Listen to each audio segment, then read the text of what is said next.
Olá para todas as pessoas, eu quero agradecer e cumprimentar a todos vocês que entraram aqui no canal Nilma Lino Gomes. Essa é a primeira entrevista do meu canal e eu começo com uma pessoa muito especial para mim, uma pessoa muito amada, não só por mim, mas por tantas outras pessoas que eu conheço, que é a Masa, Maria Mazarel. E por que a Masa é tão amada assim por mim e por tantas outras pessoas? Pelo trabalho fundamental que ela tem na produção editorial, no estímulo e no incentivo à produção de negros e negras como autores e autoras. E eu tenho, junto com a Masa, algumas relações assim muito interessantes. Primeiro porque a Masa e a minha família é de Ponte Nova, todos são de Ponte Nova, Minas Gerais, na zona da Mata Mineira. Só eu, da minha família, nasci em Belo Horizonte. E acho que essa proximidade de um lugar, isso faz com que nós nos tornemos também muito mais chegadas, digamos assim, do ponto de vista mineiro de ser. E a outra dimensão que me aproxima muito da Masa é o fato de que ela publicou o meu primeiro livro, A Mulher Negra que Vi de Perto. Naquela época, em 1995, eu tinha acabado de fazer a minha dissertação de mestrado, de defender a minha dissertação de mestrado, e eu fui levada, né, até a Masa, fui conhecer a Masa e a Masa Edições por meio de um colega querido, um militante negro chamado Julinho, é o Julinho para todos nós. E ele então me apresentou a Masa e ela prontamente, depois de ver o meu trabalho, ela aceitou publicá-lo e me lançou no mercado editorial. E eu muito surpresa, porque naquela época eu nem imaginava que algum dia eu poderia publicar um livro meu, quanto mais a minha dissertação de mestrado. Então, quando pensei em abrir uma entrevista no canal, a pessoa que me veio à cabeça foi a Masa, e essa entrevista ela tem como objetivo um reconhecimento pela trajetória que a Masa tem, não só em Belo Horizonte, mas no Brasil e também em outros lugares, outros países do mundo. É um agradecimento também por ela ter acreditado em mim. E assim, várias vezes já pediram para publicar o meu livro em outras editoras e eu nunca deixei, porque A Mulher Negra que Vi de Perto é da Masa Edições, eu sempre falo isso. Aqui também eu estreiei com a literatura infantil, foi a própria Masa que me provocou a escrever Betina, meu livro infantil, e O Menino Coração de Tambor. E tem 2 outros do Prelo, que ela sempre puxa minha orelha, que eu ainda não soltei, mas tá no forno para sair. E então assim, como vocês podem ver, a minha vida profissional e a minha vida afetiva, ela tem um espaço que é da Masa, que é reservado a ela. Então, ninguém melhor do que ela para inaugurar essa entrevista. E eu quero então agradecer, Masa. Eu sei que você está cheia de compromissos, já deu 1000 entrevistas, mas vai conceder um pedacinho do seu tempo para mim aqui nesse programa, nesse canal agora. Com certeza, com prazer, porque um pedido seu para mim é uma ordem. Eu tenho um respeito também muito grande por você, pelo seu trabalho, pela sua trajetória, pelo que você representa para nós, mulheres negras, nesse país. Obrigada, Masa. Bom, eu fiz um texto lendo várias entrevistas que a Masa já deu, publicações sobre ela. Eu fiz um pequeno texto introdutório, né? E eu quero começar lendo para vocês esse texto para apresentar a Masa. Então, aos 4 anos, ela diz: descobri que sabia ler. Depois que a minha mãe colocou um livro em minhas mãos, nunca mais parei de ler e por meio da leitura conheci o mundo. Essa é uma narrativa que a Masa deu numa entrevista do site Úrsula. E alguns trechos dessa entrevista são muito interessantes, porque é a fala da própria Masa, né? Ela diz o seguinte: então me dei conta do malefício produzido pelo preconceito e pelo racismo entre nós, descendentes de um povo escravizado num país que não considera a importância dos povos indígenas e negros na sua formação. Me lembrei que já tinha uma trajetória na área da edição e que poderia e deveria colocar o meu conhecimento a serviço. Com essa preocupação, resolvi abrir uma editora em 1981 para trabalhar a questão étnico-racial, um tema difícil de ser abordado e ausente dos currículos escolares, quando da abertura da editora, condição que só foi alterada a partir da Lei 10.639, que tornou obrigatório o ensino de História e Cultura Afro-Brasileira nos estabelecimentos de ensino fundamental e médio, públicos e privados. Já que a editora tem uma linha editorial, surgiu com a proposta de atuar num nicho editorial e fortalecer esse segmento. A seleção das obras passa então pela análise do conteúdo, claro, e da temática nos diversos gêneros. A Masa continua. Temos uma boa relação com os nossos autores e autoras, mas sendo uma editora pequena e sofrendo as agruras da distribuição, nem sempre conseguimos atender às suas expectativas em relação a uma divulgação nacional e a presença da obra nas melhores livrarias do país. Continuamos nos esforçando para fazer o melhor, especialmente o cuidado gráfico e editorial da obra e buscando alternativas para melhor divulgação e distribuição. A Masa continua. A atividade editorial no Brasil é uma empreitada dura e nos últimos 2 anos tem sido ainda mais difícil. Considerando a especificidade da nossa linha editorial, determinante na maior parte das nossas publicações, e a demanda que normalmente temos também nas escolas e entre profissionais da educação, sofremos muito com a ausência de políticas públicas e com a suspensão de muitos programas de compra nas diferentes instâncias governamentais, o que prejudica nosso cronograma de produção. O momento que vivemos no Brasil exige esforço e criatividade para repensar alguns modelos e buscar novos caminhos. De todo modo, trabalhar com a editoração e produzir livros nos quais acreditamos, persistindo na proposta que idealizamos lá atrás, é extremamente gratificante. Quando vemos nossos livros circulando, quando percebemos e recebemos mensagens dos nossos leitores e leitoras ou informações de professores e professoras sobre a importância das obras, quando estamos nas feiras e vemos o brilho nos olhinhos das crianças, ou ouvimos de um pesquisador a importância de livros da editora em sua trajetória, nos sentimos recompensados. Não posso dizer que foram lições, diz a Masa, mas apenas a constatação de que os frutos do nosso trabalho nos dão os nutrientes necessários para continuarmos resistindo na caminhada, por mais espinhosa que ela seja, especialmente no Brasil, que estamos vivendo nos últimos dias hoje.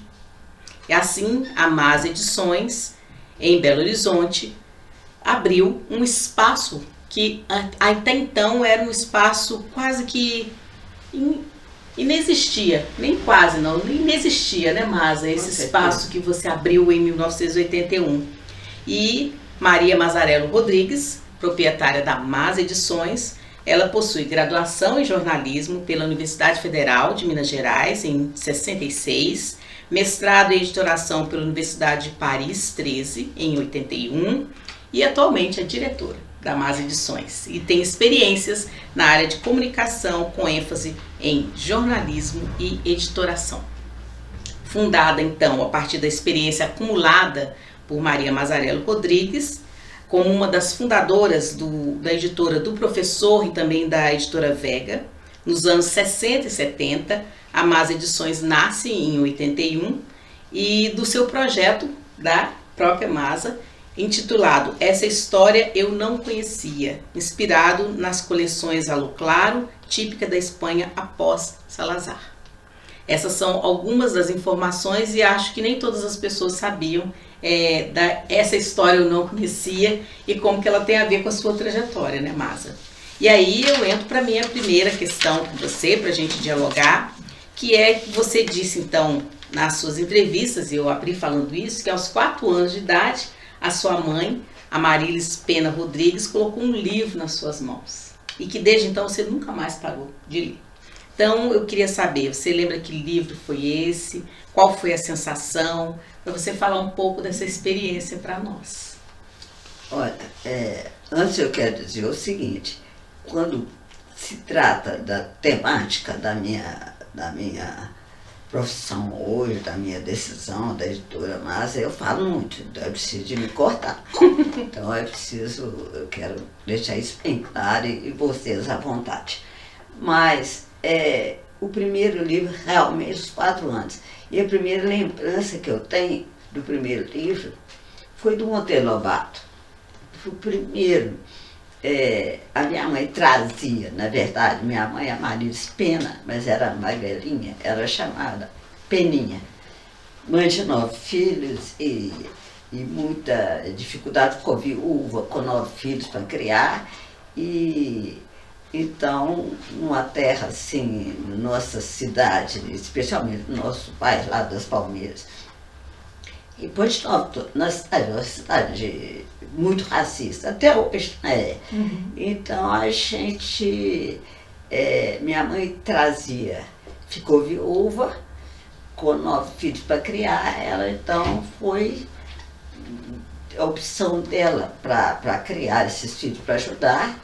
Achou até pessoas que queriam, que falavam, ô Peninha, pode deixar que eu fico com 2 ou com 3. Ela falava, não, eu não tenho filhos não criei filhos para doar, eu vou criar os meus filhos. Não foi para bacia de roupa.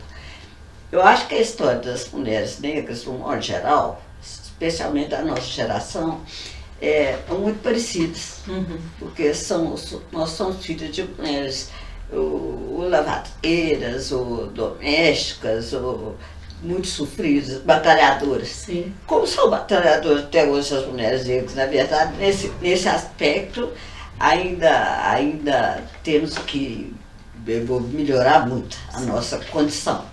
Mas então, a mamãe trazia das casas das freguesas que ela lavava roupa, os livros que os meninos não queriam mais, já tinham lido livros, jornais, e ela lia muito jornal, a mamãe era uma leitura também quanto mais.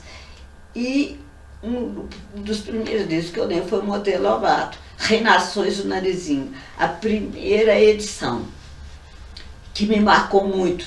Eu só fui perceber o tanto que me marcou quando, já dos 20 tantos anos depois, ou 30, os 30, quando eu já estava fazendo mestrado em Paris, lembrando por que é que eu não me veio essa preocupação especialmente com relação a livros infantis, de ter um cuidado especial com os personagens, as personagens. Porque eu me lembro muito bem que os personagens, especialmente na primeira edição, eu acho que agora até mudaram um pouco, os ilustradores são outros, mas os personagens são muito estereotipados.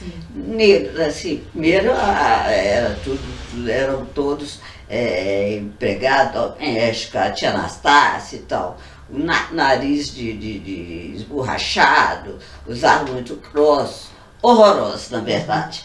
Isso provavelmente ficou gravado no meu subconsciente. Então, na verdade, os primeiros livros que eu li, e eu lembro direitinho, foi os Reinações do Narizinho. E a partir daí também fui embora. Interessante isso, né, Masa? Porque é um livro que traz tantos desses estereótipos nas imagens, nos textos, etc., um dos primeiros que você lê, e depois você vira uma editora que vai editar livros que vai na contramão disso que quando criança você teve contato, né? Isso é muito interessante de pensar na trajetória da gente, né? Como que as coisas acontecem. Bom, então, Masa, já que a gente está falando sobre infância, sobre livros, eu queria saber um pouquinho de você, da sua trajetória da educação básica. Acho que muita gente deve ter curiosidade de saber, que você produz tantos livros também que vão para professoras da educação básica e estudantes, né? Na sua trajetória, você lembra de ter lido autores ou autoras negras na educação básica, depois no ensino superior? Você lembra, assim, qual foi a primeira autora ou o primeiro autor negro que você leu? Nilma, é o seguinte, é engraçado isso, essa sua pergunta, colocação, porque, na verdade, começando na infância, e eu comecei a ler aos 4 anos, eu não tenho registro nem na escola. Eu estudei tanto nas escolas anexas das Irmãs Salesianas, até o 4º ano, depois fiz grupo escolar, e depois, quando vim para Belo Horizonte, ensino médio. Eu nunca tinha lido um autor negro, nem o autor negro, nem a temática. Na verdade, o que na escola, por exemplo, aprendi poesia de Gonçalves, poesia sobre a negritude, sobre escravidão e tudo, mas o que eu aprendi sobre escravidão era só o seguinte: viemos para cá, nós éramos escravos negros e tínhamos que trabalhar na lavoura, mas essa coisa, é uma aprendizagem de história do Brasil. Sim. Uhum. Uma história do Brasil, a história que era contada. Uhum. E que os negros eram mesmo para trabalho pesado, para escravos mesmo. Uhum. Então, livro com heróis negros ou heroínas negras, essa coisa, mas nem pensar, nem no primário, nem no secundário, e, para falar a verdade, nem no superior, né, na universidade, porque eu tinha um professor ótimo de literatura, chamado Ítalo Mudado, e eu lembro demais, o que eu lembro que ficou na minha cabeça. Ele, primeiro que ele era um excelente professor, mas era, por exemplo, a epopeia do Gilgamesh. Eu nunca esqueci. Depois hoje eu me pergunto, mas por que, meu Deus, a epopeia do Gilgamesh tinha e também Shakespeare. Então, autores brasileiros, engraçado que eu li Machado de Assis. Eu lia muito no ensino médio, por exemplo, era Zé de Alencar, era Castro Alves, era a poesia do Castro Alves, Navi Negreiro, essa coisa toda, mas não me tocava, porque esse assunto não me atingia num certo sentido. Eu sabia que era negro, sabia lá no Ipochimau, por exemplo, era menina negrinha do cabelo duro, beiçuda, essas coisas, mas isso de todo jeito, com relação ao livro, à literatura, não tinha nada disso, não tomei conhecimento. Mas o Machado de Assis, por exemplo, eu nem sabia que era negro.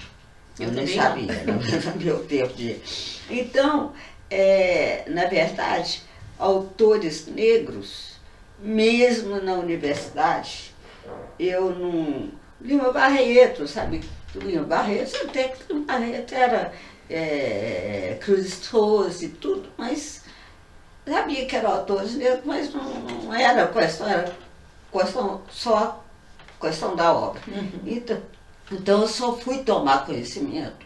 Na verdade, essa coisa mesmo surgiu para mim. Eu conto e fico preocupada assim, das pessoas até acharem assim, poxa, mas ela é um certo snobismo, mas não é a realidade. Foi realmente depois que eu fui fazer o mestrado na Europa, mais precisamente na França, em Paris, é que eu fui tomar isso, é que a minha vida, o momento editorial meu aconteceu. Sim. Realmente. E nessa altura eu já tinha 20 anos, dos 18 aos 38, eu já trabalhava na área de edição. Uhum. Trabalhava e publiquei, mas eu publiquei muita gente, um autor brasileiro, estrangeiro, né, na edição Professor, na Vega, mas nunca publiquei um autor negro. Nunca.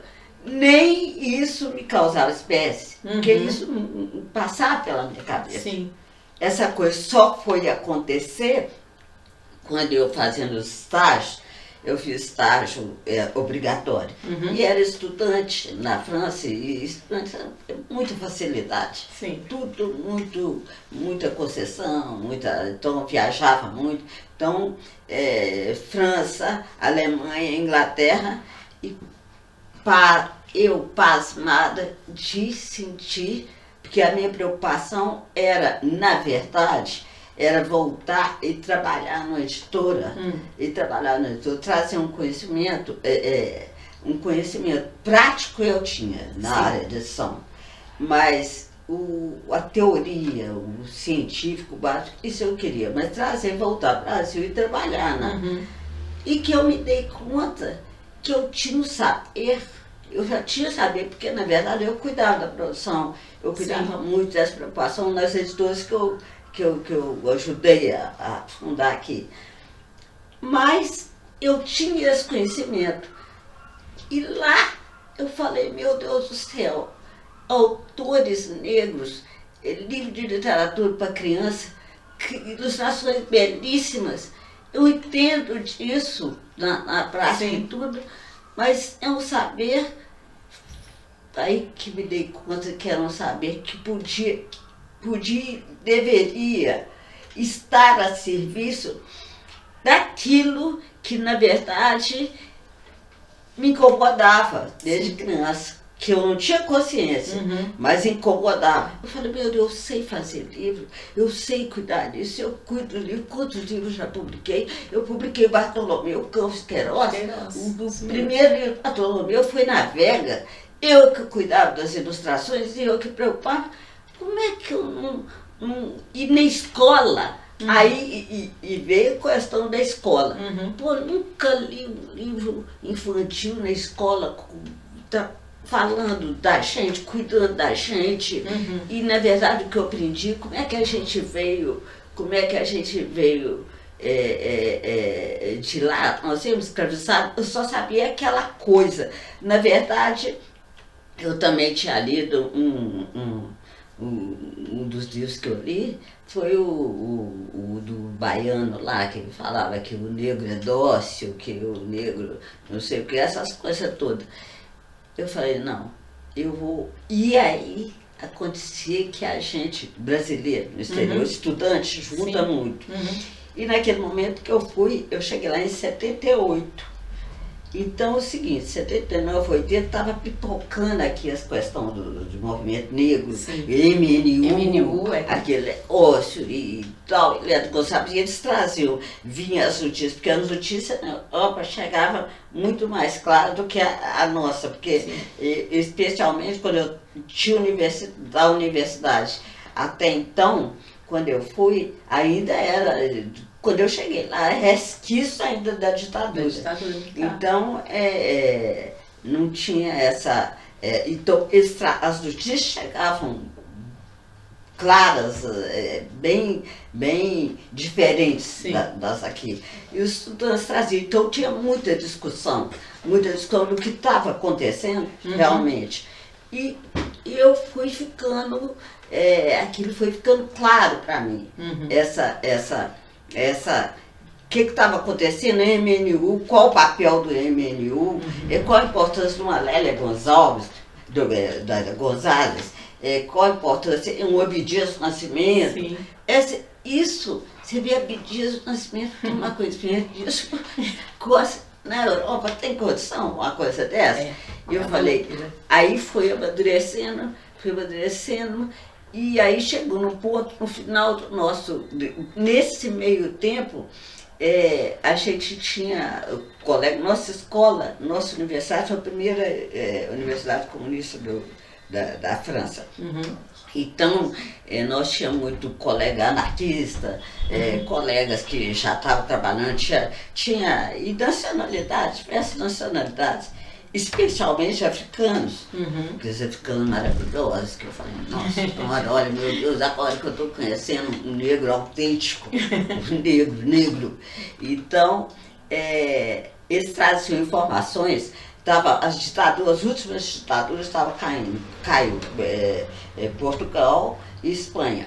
E tinha o pessoal, colegas nossos, que trabalhavam, militantes, e traziam para mim, eu comecei a me interessar, mostrava publicações simples, que eu já estava com aquela ideia, falei, meu Deus do céu, eu preciso me colocar a serviço do nosso pessoal.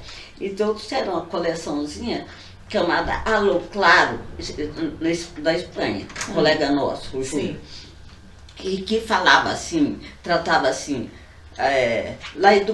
educação alô claro, a política alô claro, religião alô claro, quer dizer, bem folhetinho, bem simples e tudo, aquilo foi entrando na minha cabeça e eu falei assim, uai gente, eu chegasse no Brasil, a primeira coisa que eu que me desperta assim é o seguinte: como é que nós viemos? Que história é essa que eu aprendi lá na escola e que na verdade não é que história é essa que a gente não conhece?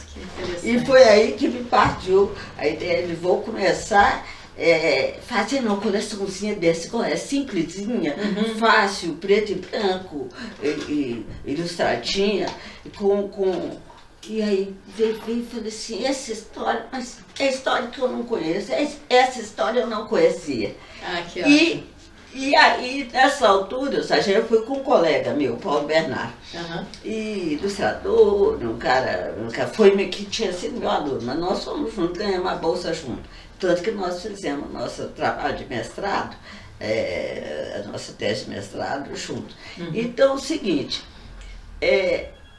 nós ganhamos, tão bons alunos, fomos tão bons, eram os mais velhos, nós ganhamos bolsa de doutorado. Certo. E eu, Paulo Renato falou, ai que ó, nós vamos ficar mais 3 anos. Eu falei, nós não, você vai ficar mais 3 anos, porque eu vou embora para o Brasil, porque eu vou abrir uma editora.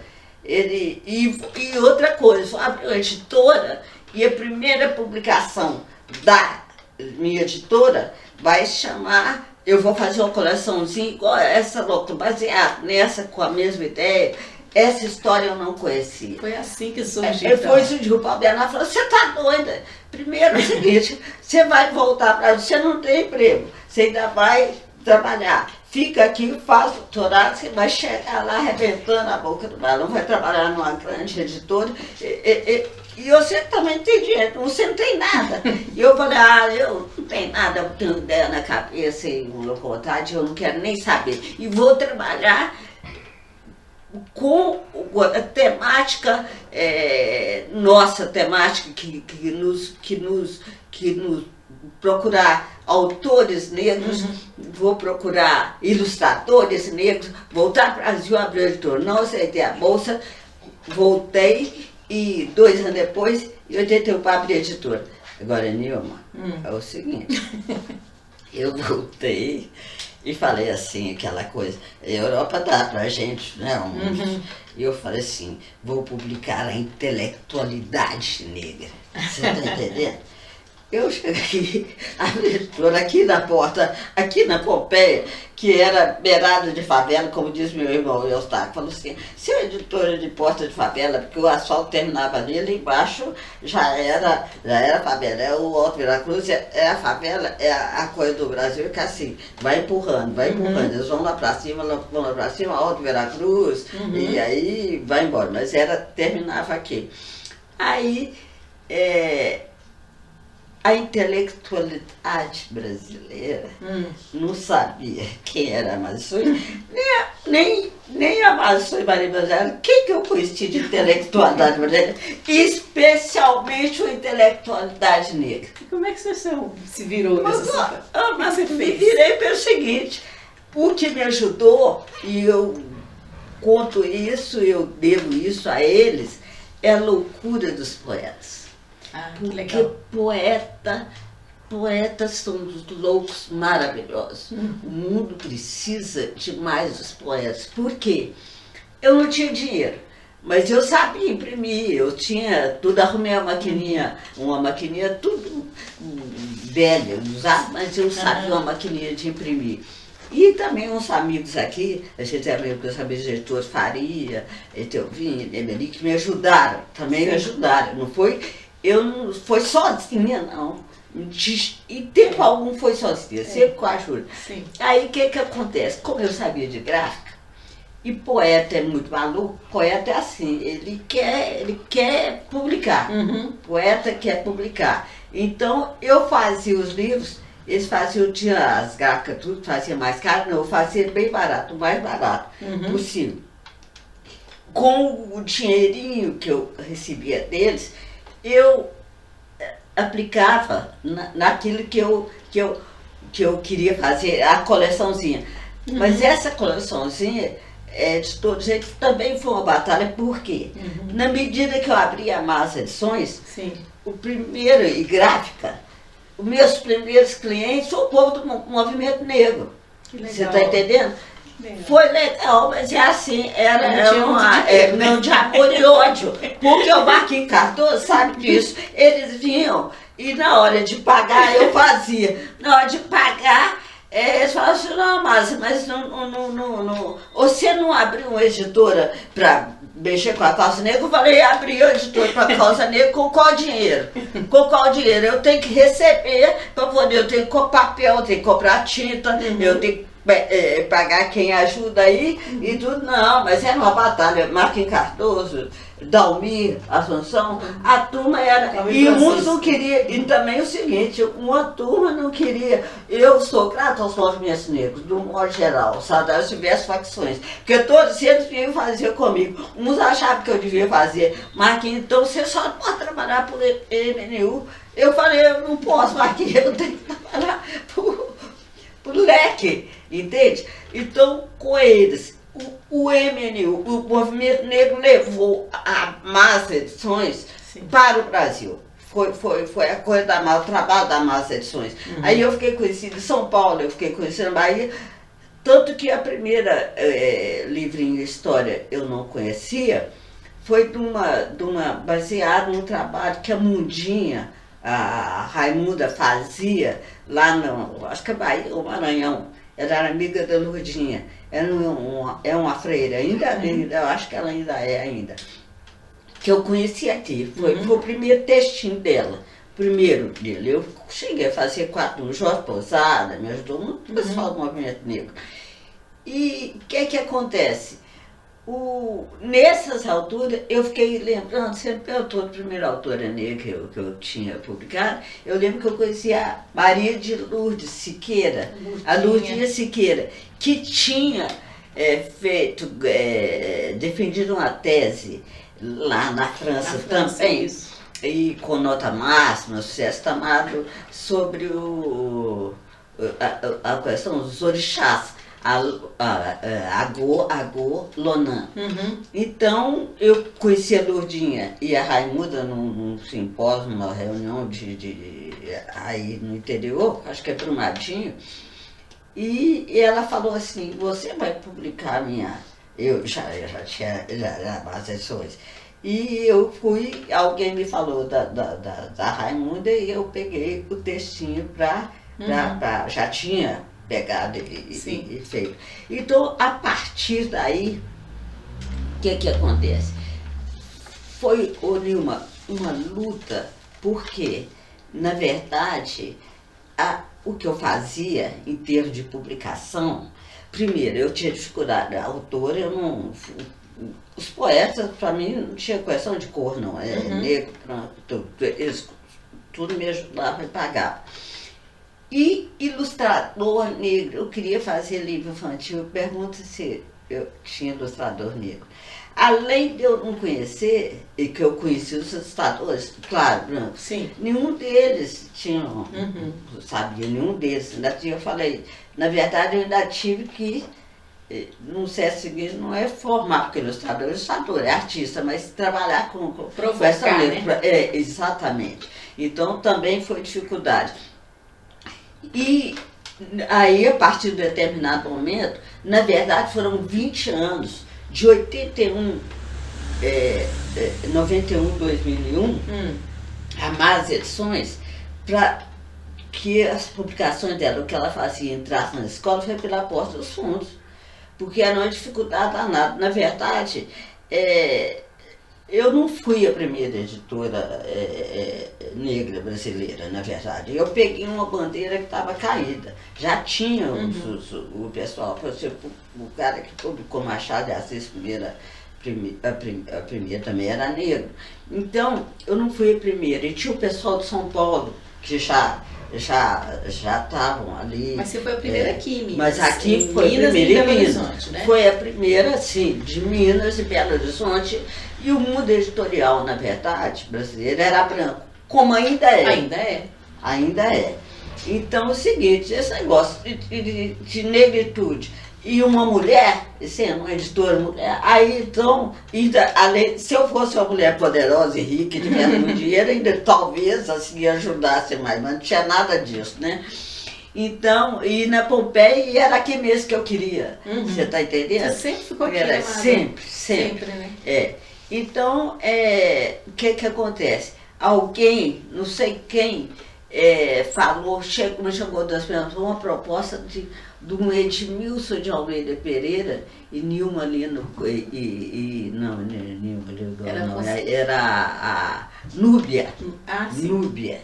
Então, eles tinham feito um livro pela Universidade de Juiz de Fora, mas parece que eles desejavam a coleção Fazia Minas Mineiras e fizeram o primeiro livro.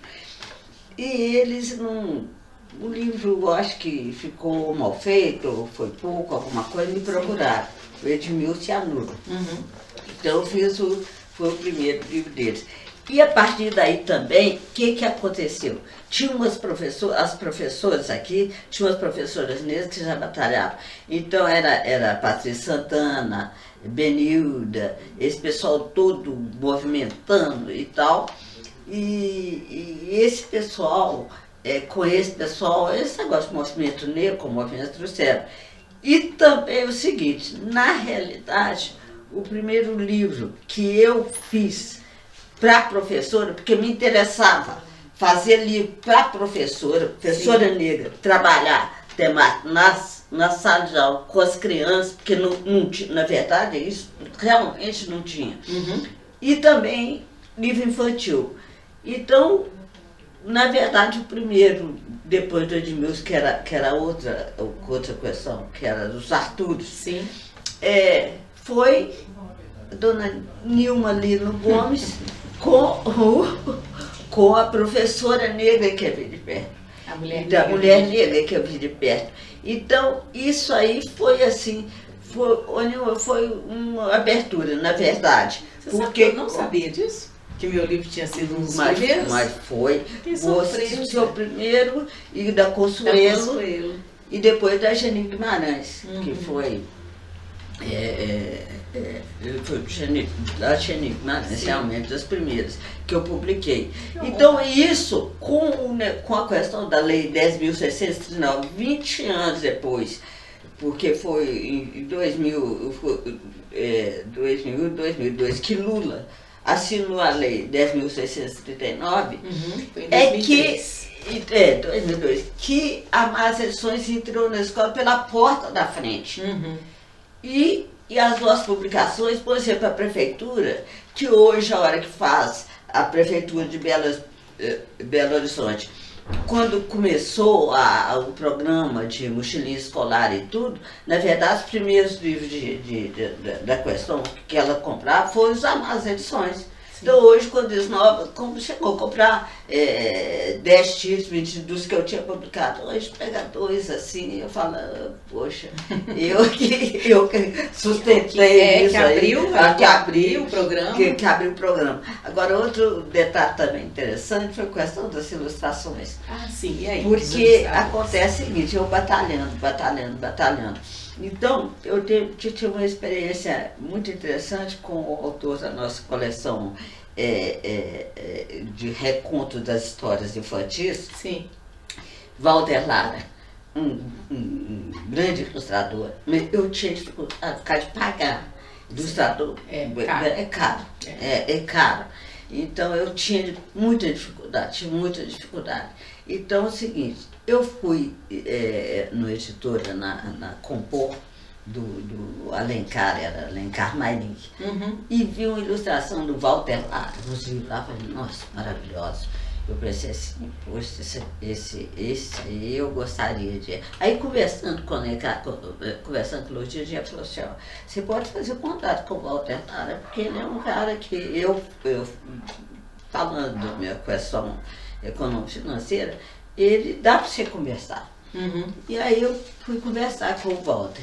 Aí falei da coleção, primeiro livro, que o primeiro livro da coleção que eu queria publicar, que eu consegui, dentro dessa coleção do reconto das histórias infantis, de lá para cá, da Europa, do mundo, coisa para cá, eu queria publicar histórias que o personagem, em vez de ser branco, fosse negro, para as crianças sentirem que elas podiam. Mas queria também bonitas e queria que a ambientação também fosse no Brasil, qualquer estado do Brasil. E a primeira que me veio na cabeça foi a Rapunzel. Porque eu lembro direitinho de lendo Rapunzel, o príncipe falando assim, Rapunzel, Rapunzel, lança suas loiras tranças. E aí já tinha essa questão, porque eu estava na questão do cabelo, eu falei, tá na hora. Aí o Walter, entrei em contato com o Walter, ele falou, não, muito interessante a sua coisa, eu vou fazer assim. Aí o Walter pega e fala, já estava fazendo um curso para mim bem acessível. Aí manda o estudo. Aí eu olho o primeiro estudo, falei, ai, minha Nossa Senhora, a cor só da pele que era, mas narizinho fininho, fininho, aquela coisa toda. Eu falei assim, aí eu conversando com ele, falei, não, tal. Ele chegou a fazer 3 estudos, no fim eu já estava sem graça, mas eu falei assim, vou fazer uma última tentativa. Passei a mão nos livros que eu tinha trazido de lá, porque eu fiz um estágio na Guiné-Bissau. Sim. E eu trouxe uns livros e trouxe outros de etnias. Etnias, porque o negro, na verdade, aqui, por exemplo, coisas são tipo, não, negro, a África é um continente, então tem diversos, tem de pele até mais clara, tem mais fechada, tem aquelas mulheres de pescoço maravilhosas, assim, aquelas pescoços. Bom, aí eu, muito coisa e tal, mas volta de cabeça muito aberta. Ele fez arte, aprendeu arte, melhorou na Itália. Eu falei que eu volto. Acontece o seguinte, as minhas menininhas, meus personagens meninas, eles não podem ter esse nariz tão fininho, essa coisa toda, só a pele. Eu precisava de trabalhar o cabelo, eu tenho que trabalhar o cabelo e tudo. Então ele falou, você tem razão, me passa aí o que você tem, passei. Aí o Walter me manda, a última que ele manda, essa Rapunzel. Olha que eu vi a Rapunzel, eu falei, é isso que eu queria na vida. E não deu outra. O Rapunzel é um negócio, os menininhos pegam a Rapunzel e são encantadas, porque eu vi depoimento, não é só da Rapunzel, agora o último que foi o Chapeuzinho Vermelho e o Boto Cor-de-Rosa, que eu vou contar para vocês um detalhe. A menininha sente na escola, eu recebi depoimento delas também, que você está entendendo, e o cabelinho, e eu tenho questão do cabelo também, você está das trancinhas, então, e a hora que eles mandam de vez em quando para mim, manda de vez de longe, porque o que acontece? Aí eu consegui, por exemplo, vender políticas públicas para um tipo de trabalho que eu faço, é muito importante. Foi o que possibilita, por exemplo, eu não posso chegar com o Brasil todo, eu não tenho cacife para isso, mas na medida que eu vendo, seja para as prefeituras que vão seja para o Estado, seja para o governo federal, os programas de literatura do MEC-PN, LD, por exemplo, vai longe, vai no Amazonas. Eu recebo do Brasil inteiro, eu recebo depoimentos, por exemplo, do Betina, você fica sabendo, que eu recebi do Amazonas, depoimento das menininhas, tudo querendo ser Betina e mexendo com o cabelo, só uma coisa mais gratificante do que isso. Então, a Rapunzel é um sucesso das menininhas, que todos sabem, que a gente não podia, quando era criança, nem pensar de ser princesa, de ser... Isso não era para nós. Sim. Eu não coroava. Por que eu não coroava? Porque o padre falava que não tem... Eu doido para coroar Nossa Senhora. Não. Nossa Senhora menina preta não pode, porque não tem anjo preto. Isso mesmo. Eu também vivi então, isso. Isso lá, quer dizer, eu não podia coroar Nossa Senhora. Então, o que acontece? Hoje, por exemplo, alguém, essa semana, me deram a notícia que a Chapeuzinho e o Boto Cor-de-Rosa, a mulher quer trabalhar no Canadá. Uau! No Canadá tem um pedido aí que quer, nós estamos botando o livro no coisa, porque ela viu no site, não sei como, não sei o que, então tem uma demanda. Então tem gente, por exemplo, nós em Portugal, gente que trabalha, escolas que trabalham com essa questão de coisas. Nós temos livro nosso, o menino que não nasceu na barriga da mãe em Portugal, você está entendendo, já vendendo. Então, olha, Nilma, na verdade é duro, essa questão do Brasil, especialmente no último governo. Esse último governo nós temos, para nós é danoso. Com certeza. É muito difícil, porque eu também trabalho a questão da religiosidade, que outra coisa também que eu senti na minha formação, orixás, Exu era o capeta. Esse negócio, nós não podíamos passar, tinha um centro espírita, nós não podíamos passar, era pecado passar em frente ao centro espírita. Então, essa questão de matriz africana,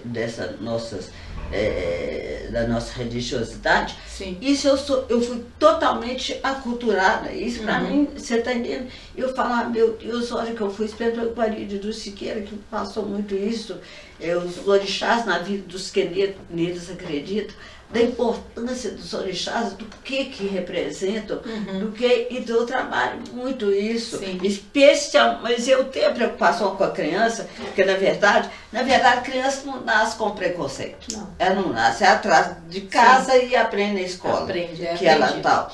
Mas se você não tinha isso, se eu tivesse isso quando criança, nós na escola, nós os meninos negros e tudo, isso nos...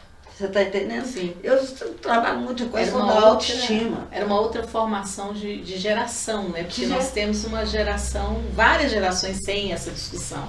Pois é. E hoje a gente tem um pouco mais, né? Mas o tempo hoje tem uma cultura do ódio, da intolerância religiosa, que está muito forte no Brasil. Muito. E nas escolas, né? De uma intolerância com a literatura que expressa essas religiosidades. Os editais agora cortam nisso aí, essas questões, está totalmente cortado mesmo, não pode esse tipo de... Se a gente quiser vender, nós não podemos, você está entendendo? Eu tenho aí a questão de orixás, esses livros para criança também, mas que não adianta, não sai. Mas aí, eu fiquei falando. Não, é que você falou uma coisa que eu acho interessante. Você tem hoje conseguido mais ilustradores e ilustradoras negros e negras? Incrível que para poder demais. Hoje já aumentou. Tem o Rubem Filho, por exemplo. O Rubem Filho, que é um ótimo autor, que o Chico Juba. Chico Juba também é um sucesso, tanto cabelo como a figura do Chico Juba. Então, que não trabalhavam, você está entendendo? Que não trabalhavam personagens negros. Hoje não. Eu acho que isso também é uma vanguarda da Masa, porque provocou também ilustradores e ilustradoras que tratam coisa com a temática também. Então foi. Que legal. Então é isso. Masa, e eu queria também saber uma coisa de você. Hoje nós temos várias editoras, né, muitas pequenininhas, que construídas por jovens negros e negras, né, e que se dedicam também a publicar literatura afro-brasileira, livros de autores e autoras negras que antes não eram tão reconhecidos assim. Clóvis Moura, agora tem uma editora que tem publicado muito as obras do Clóvis, republicado, né? A própria Lélia e tal. Além das editoras, digamos assim, as já mais consolidadas, né? E que também entraram nessa seara, né? Entenderam que, primeiro, que nós, negros e negras, lemos, né? E a gente produz conhecimento, nós lemos também, nós compramos livros, não é isso? Então, esse nicho aí tem uma coisa que é mercado, a gente sabe, né? E tem os oportunismos do mercado e também tem um outro tipo de mercado que é desse compromisso político, que é, no caso, o seu, né? Como você mesmo fala, é uma editora, tem que pagar conta, tem imposto, tem funcionários, então tem que gerar renda, né? Tem que ter receita e tudo mais. E ao mesmo tempo tem uma ação política. fazer essa articulação, ela é sempre muito difícil, ainda mais aqui no Brasil, né? Quando você se lembra lá da França, da circulação dos materiais, isso na década de 70, etc. Aqui no Brasil a gente estava nos luz atrás disso. Estava em ditadura militar, lutando contra a ditadura, e as ditaduras trazem uma tentativa de impor ignorância ao povo, né? Por isso que todos os governos autoritários, né, e a gente está vivendo um assim agora, nesse momento, vai contra a educação, vai contra a ciência, vai contra a cultura, não é isso? Porque é uma forma deles tentarem impedir que o conhecimento circule com essa criticidade, né, na sociedade e tudo mais. Então eu queria pensar assim, olha, deve ter muita gente que vai ver esse nosso canal que lida com esse universo novo das editoras negras e tal. Você teria alguma mensagem para essas pessoas que estão iniciando esse trabalho agora, num contexto muito diferente, porque quer querer, quer não, já tem uma Masa, já tem outras editoras que vieram antes, né, e construíram um caminho. Mas hoje, para essas pessoas que estão começando a entrar nessa seara, você teria alguma mensagem assim, que você poderia deixar para essas pessoas? O que eu diria é o seguinte, que esse pessoal novo, especialmente, me desculpe os rapazes, mas as mulheres têm mais atuantes nessa questão, pequenas editoras, são mais mulheres que homens. Eu acho que é porque nós, não sei se a gente sente mais, ou o que é sofrendo mais, ou muito mais ainda. Eles também, mas... Então, o que acontece? A meninada nova, eu acho que tem que continuar. Acho que mesmo com essas dificuldades, especialmente essas dificuldades hoje políticas, assim, Sim. impeditivas, assim, de cesseando, assim, eu acho que elas têm que insistir. E outra coisa que eu fico pensando, ô Nilma, e que eu gostaria de colocar, é que eu, até uns 10 anos atrás, por exemplo, eu era bem resistente com a questão de redes sociais, de essa questão da informática e enfim, do poder disso. Mas eu caí na real, eu tive que cair na real da importância disso e de que essas novas tecnologias que elas vêm, que a gente tem que aproveitar muito. Então eu acho que esse pessoal novo, que especialmente, vamos dizer, é muito claro até, esses meninos que estão trabalhando com esse canal agora, estão trabalhando com você, por exemplo, eu acho que tem que continuar. Minha mensagem é o seguinte: continuar esse trabalho, aproveitar dentro dessa nova tecnologia, você está entendendo? Bater muito então publicar, então não publicar, se publica livro no papel, também publicar eletronicamente, mandar espalhar isso. Então acho que essa meninada nova, especial nova, e os jovens, aí no caso, especialmente aí os rapazes, porque as mulheres estão batalhando, eles trabalhando essas tecnologias para trabalhar, especialmente para precisa atingir essa moçada, essa meninada nova, que na verdade acha que só através da droga, que só através de trabalhando com o soldadinho do tráfico, são os operários dos poderosos do tráfico, que esse aqui é o caminho. Eu acho que eles têm que trabalhar, fazer esse tipo de trabalho.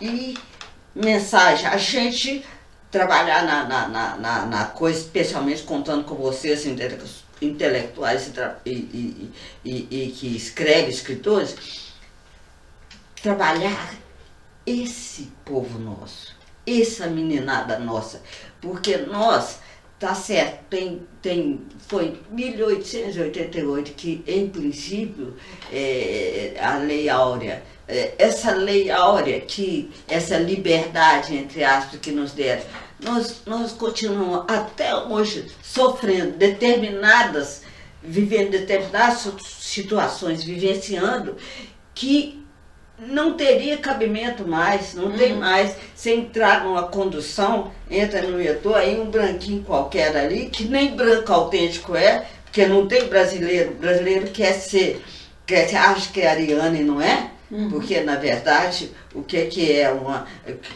qual a questão da cor da nossa pele?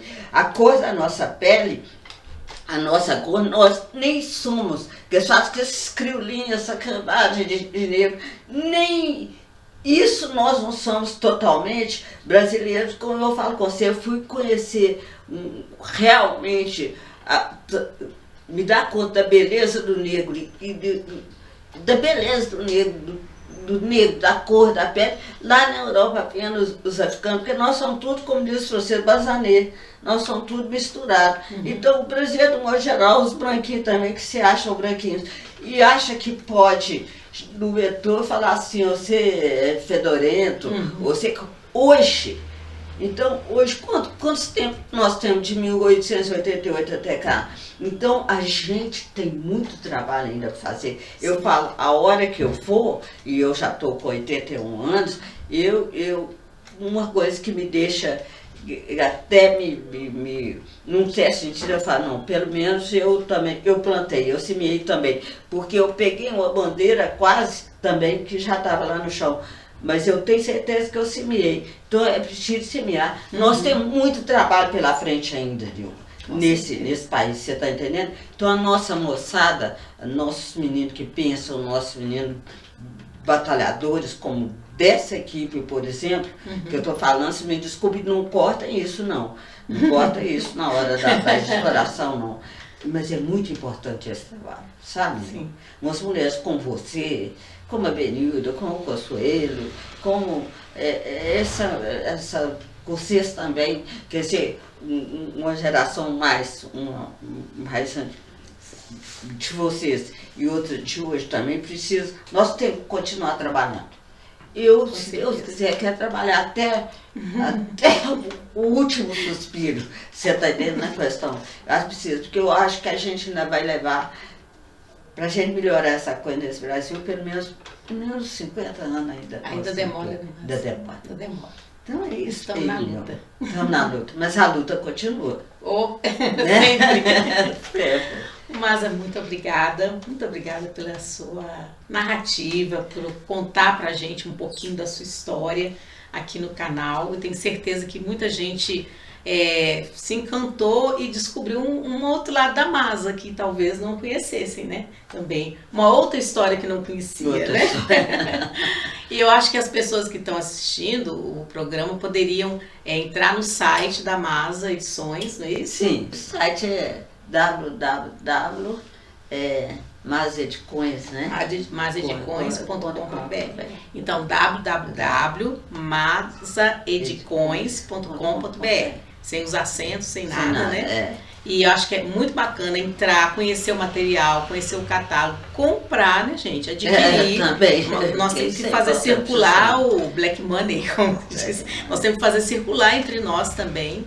E eu também queria pedir para as pessoas, se gostou, dê um like, né? E continua para divulgar essa entrevista e o canal para as outras pessoas também. E agradecer a todas as pessoas que estão aqui conosco vendo nesse momento e as que vão assistir depois também, né? Que vai circular. Então eu acho que a Masa é potência, né? Masa é uma potência. Então são histórias que nós precisamos conhecer.